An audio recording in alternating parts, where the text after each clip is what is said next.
नमस्कार, स्वागत है आप सबों का आप यूट्यूब चैनल एग्जाम टेस्ट पे।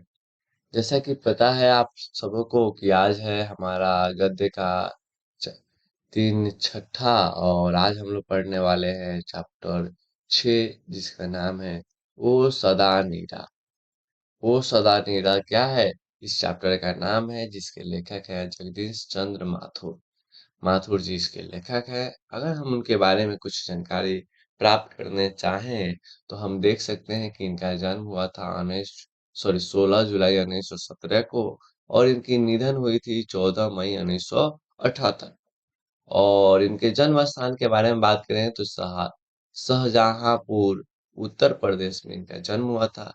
शिक्षा इन्होंने अंग्रेजी से एमए तक की थी इलाहाबाद विश्वविद्यालय से, जो कि उत्तर प्रदेश का ही एक जिला है। 1941 में आईसीए परीक्षा उत्तीर्ण की और प्रशिक्षण के लिए अमेरिका भी गए। बाद में इनको शिक्षा सचिव हुए, यानी इनको शिक्षा सचिव भी बनाया गया।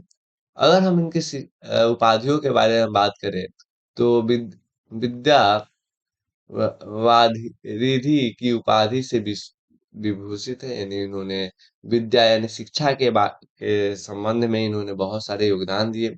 कालिदास से अवार्ड भी इनको मिला। बिहार राज्य भाषा पुरस्कार से भी ये सम्मानित सम्मानित हुए।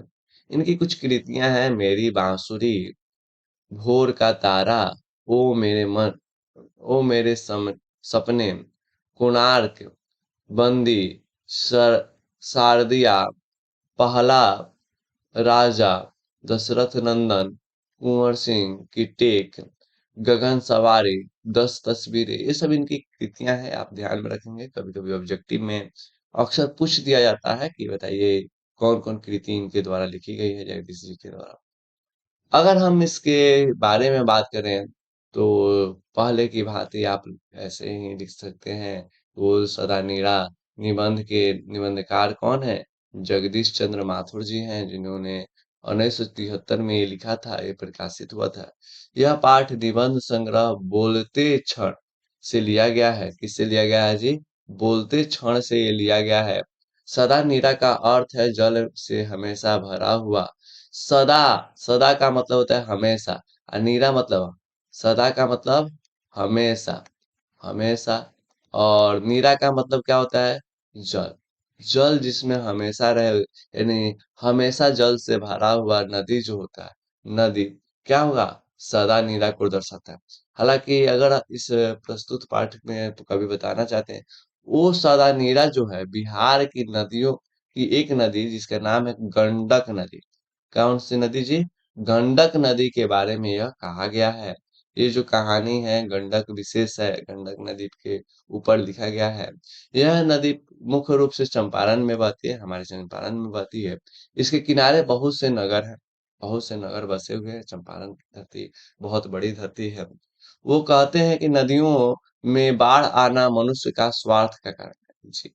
आप सही समझ सकते हैं, इन्होंने जो कहा कि जो भी बाढ़ आते हैं वह प्राकृतिक रूप से कम और मानव के स्वार्थ के कारण ज्यादा है। तरह तरह के हमने क्या किए हैं, वनों की कटाई कर दी, नदियों को डिस्टर्ब करना शुरू कर दिया, बहुत सारे हमने क्रियाकलाप किए, बहुत सारा हमने गंदगी फैला रखी है। ये सब क्या कर रहे हैं? यही सब के कारण क्या हो रहा है? ये जो बाढ़ आता है वह आ रहा है। इस नदी के तट पर विशाल वन फैला हुआ। चंपारण का नाम ही चंपा प्लस आरण था। चंपा प्लस आरण, रण्य था। आरण का मतलब होता है जंगल और चंपा का मतलब होता है चंपा का। ये जो चंपारण था, चंपा का जंगल था। यानी यहाँ पे चंपा नाम का जो फूल होता है वह यहाँ पे बहुत ज्यादा पाया जाता था। ठीक है जी। चलो, आ लेकिन वे क्या हुआ था, मतलब कि धीरे धीरे जल जब वनों की कटाई शुरू का सिलसिला चालू हुआ तो यह नदी बाढ़ का कहर लाती रही। इनका नहीं होता है कि आप जानते हो वृक्ष के जो जड़ होते हैं, वह जड़ क्या करते हैं? पानी के बहाव को रोकते हैं और मिट्टी को क्या करते हैं? पकड़े हुए रहते हैं। ठीक है। लेकिन जब जैसे ही क्या बोलते हैं हम, ये खत्म होता है, मतलब कि कहने का मतलब कि वृक्ष काट दिए जाते हैं, तो आप समझ सकते हो कि ये जो वृक्ष काट दिए गए हैं, तो जल जो होगा वह क्या होगा, जल जो होगा वह मतलब कि बाढ़ के रूप में बाहर निकलबे करेगा। लेखक ये भी कहते हैं कि आज जो धार्मिक लोग स्नान करने आते हैं, पूजा पाठ करने के बाद सड़ा गला जितना भी चीज होता है नदी में ही फेंक। आप देखिएगा, नदियों के किनारे जाइए, गंगा जी में जाइए, गंगा जी में देखिएगा कि बहुत ज्यादा गंदगी फैली हुई है। वह गंदगी किसी और चीज की नहीं, बल्कि पूजा पूजा पाठ के जो भी चीजें हैं, जो भी मटेरियल्स हैं, उन्हीं के कारण फैली हुई है। जिसके कारण नदी की दुर्दशा हो गया है भाई। नदी क्या हो गई, बहुत खराब हो चुकी है।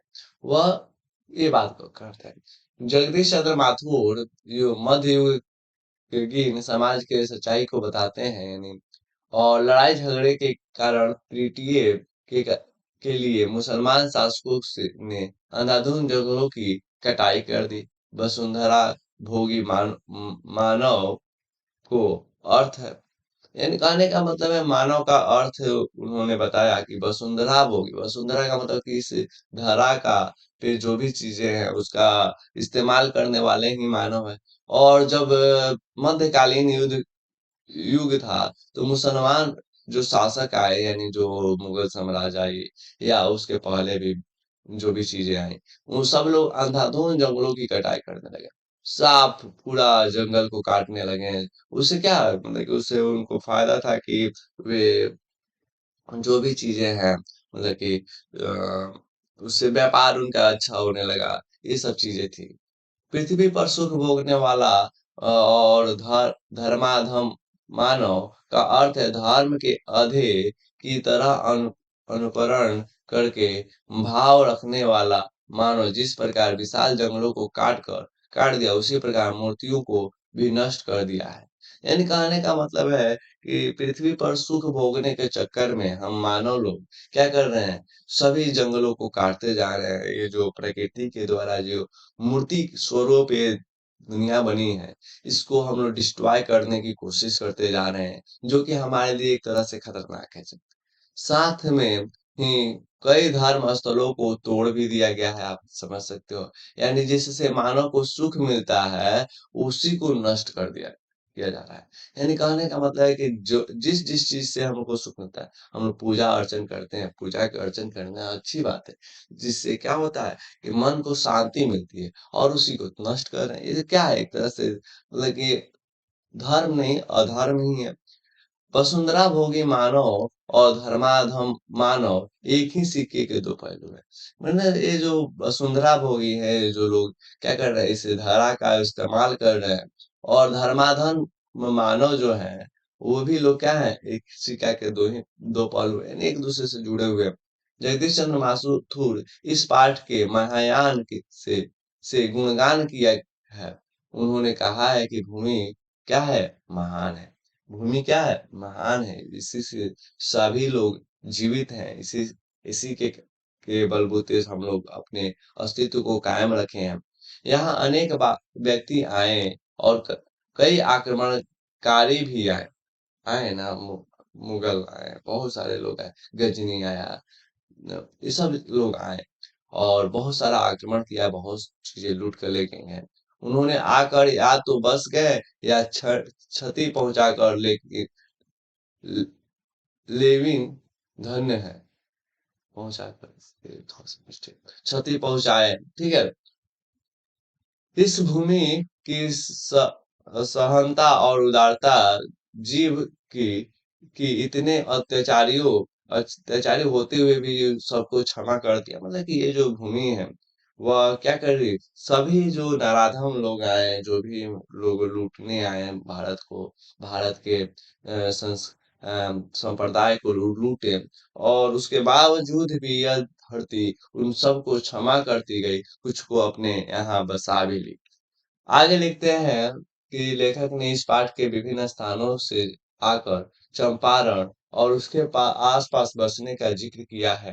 यानी लेखक हम्म, और वे लोग विजय यात्रा पर आवे, नंददेव चालुक्य नृपति विक्रमादित्य के सेनापति चंपारण चंपारण की भूमि पर आए और उनके उसके बाद अंग्रेजी ठेकेदार भी पूर्वी बंगाल, दक्षिणी बिहार के विभिन्न वर्गों से यहाँ आकर बसे। ये केवल उपभोग की चीजें न रहकर, चंपारण उपभोग का ही स्थान न रहकर यह बसेरा भी था। यानी चंपारण की धरती ने बहुत लोगों को आश्रय भी दिया है।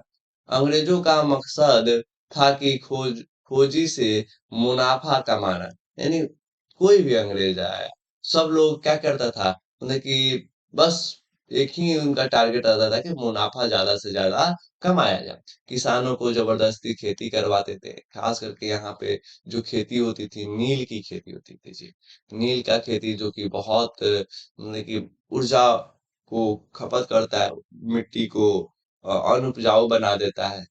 और जब चंपारण में बाढ़ आती तो उपजाऊ भीति टूट जाती, क्योंकि नदी अपना रास्ता बदल देती है। ठीक, यानी कहने का मतलब कि अक्सर चंपारण में बाढ़ आने का ये सिलसिला जो है अक्सर रहा था। और यहाँ पे जो भी उपजाऊ भी मिट्टी है वो क्या होती है, मतलब कि खराब हो जाती है बाढ़ आता है तो उसी प्रकार उन्हें उन्हें या और मन कहा गया है। और उसे कहते हैं कि जिसमें पानी जाड़े या गर्मी में कम हो जाती है, इस और इसमें खेती करना खेती आसानी से होती है। मतलब कि पानी जब आती है तो एक समय आता है जब क्या होता है, पानी का लेयर कम हो जाता है, यानी पानी कम हो जाता है तो उसमें खेती की जाती है। मन गहरे और विशाल खाल होते हैं। मन जो होंगे, आप मन के बारे में सुने होंगे, पानी जहाँ रहता है उसमें, ठीक है। तो उस मन में मतलब कि वि- मन गहरा और विशाल होता है। मन के मछली बहुत खाते हैं हम लोग, उसी के मन के बारे में बात है। इसमें आसानी से खेती नहीं होती है। अंत में लेखक कहते हैं, ओ सदानीर, ओ चक्राव, ओ नारायणी, ओ मंडक, महागंडक आदि युगों से दीनहीन जनता तुम्हें इन पलों से संबोधित कर रही है। लेकिन तेरी चंचल धरा में अ, आराधना के कुसुमों को क्या किया है, ठुकरा दिया। कुसुम का मतलब होता है फूल, फूलों को ठुकरा दिया है। लेकिन अब जो मंदिर बन रहा है उसकी नींव बहुत गहरी है, तू उसे ठुकरा नहीं पाएगी। यानी कहने का मतलब है कि अब लोग क्या हो गए हैं, शिक्षित हो गए हैं। अब क्या कर रहे हैं, लोग जो भी चीजें बना रहे हैं वह ऐसे बना रहे हैं कि बाढ़ से प्रभावित न हो। ठीक है, चलिए आगे लिखते हैं। अंततः हम यह कह सकते हैं कि वो सदानीर जगदीश चंद्र माथुर के सबसे अच्छे निबंधों में से एक है। और इस निबंध के माध्यम से उन्होंने काफी अच्छे विचार प्रस्तुत किए हैं। और विचार यह है कि हमें जंगलों की कटाई नहीं करनी चाहिए। जंगल है तभी हम लोग मंगल है। यानी जंगल है तो ये पारिस्थितिक तंत्र क्या है, संपन्न रहेगा। और पारिस्थितिक तंत्र अगर अच्छा रहा तो ही मानव जीवन जो है वह अच्छा रहेगा। ठीक है, यानी कहने का मतलब है कि ये तीनों जंगल से ही कुछ मतलब कि जीवन अच्छा रहेगा, हमें उनके बारे में सोचना चाहिए। और साथ ही साथ मतलब कि जो भी हम यहाँ पे लिखा भी गया है, अगर पूजा पाठ भी करने जाते हैं तो वहां पे सड़ा गला चीजें जन नदियों में नहीं डालनी चाहिए, जिससे कि क्या हो, वह खराब हो सके। ठीक है, नदियों का पानी खराब हो और हमारा जो पुराना इतिहास रहा है वह खराब ना हो, धूमिल ना हो। चलिए फिर मिलते हैं अगले क्लास में।